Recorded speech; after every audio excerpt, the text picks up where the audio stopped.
महाराष्ट्र को लेकर के बड़ी खबर आ रही है। महाराष्ट्र में इस वक्त बगावत हो सकती है और बगावत करने इंडिया गठबंधन में एनसीपी, जो कि अजीत पवार और दूसरी तरफ एकनाथ शिंदे के जो सांसद हैं, जो अभी हाल फिलहाल लीडिंग में चले हुए हैं, वो एनसीपी को और शिवसेना एकनाथ शिंदे को छोड़ करके वो इंडिया गठबंधन में शामिल हो सकते हैं। ऐसे सूत्रों के हवालों से खबर मिल रही है। और इसके साथ में जो अब सोशल मीडिया पर इस बात को लेकर के खूब चर्चाएं हो रही है कि अब डूबता जहाज में कोई रहना नहीं चाहता है।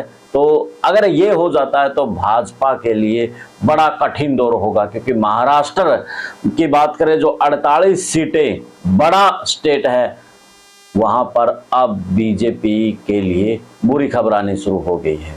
जहां पर इंडियन नेशनल कांग्रेस यानी कि कांग्रेस पार्टी वहां पर 12 कैंडिडेट उतारती है और 11 इसी वक्त लीडिंग में है और एक जीत चुका है। तो वहीं शिवसेना उद्धव ठाकरे की बात करें तो 10 सीटों पर वो चुनाव लड़ते हैं, 9 लीडिंग में है और एक पर उनका सांसद बन चुका है। तो इसके बाद बात करें एनसीपी, जो कि अजीत पवार के पास है, वो उसे एक सीट पर खड़ा कर दिया जाता है। एक सीट उनको भाजपा देती है और एक वहां से जीत गई हैं। उसके बाद शरद पवार की बात करें, क्योंकि अजीत पवार की जो पार्टी पर कब्जा शरद पवार की पार्टी पे अजीत पवार ने कब्जा कर लिया था, तो अब जो शरद पवार की पार्टी है उसमें 7 सांसद यानी कि उम्मीदवार के तौर पर खड़े हुए थे और वो सांसद अब बनते नजर आ रहे हैं, क्योंकि 7 के 7 लीडिंग में हैं।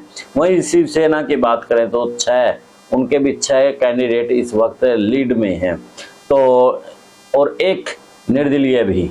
यानी कि क्या कुछ होगा वो समय बताएगा, लेकिन सबसे बड़ी बात तो यही है कि अगर 7 सांसद शिवसेना के और दूसरी जो अजीत पवार की एनसीपी है वहां से आते हैं, तो बड़ा खेल महाराष्ट्र में हो सकता है। अगर यह खेल हो जाता तो बीजेपी के लिए और भी बड़ा मुश्किल दौर होगा। खैर, आप भी अपनी राय देते रहिए। आज के चुनावी रिजल्ट के ऊपर क्या कुछ कहना है, कमेंट में अपनी राय जरूर दे। देश और प्रदेश की खबरों के लिए देखते रहिए विश्व न्यूज़, हरियाणा न्यूज़ प्लस।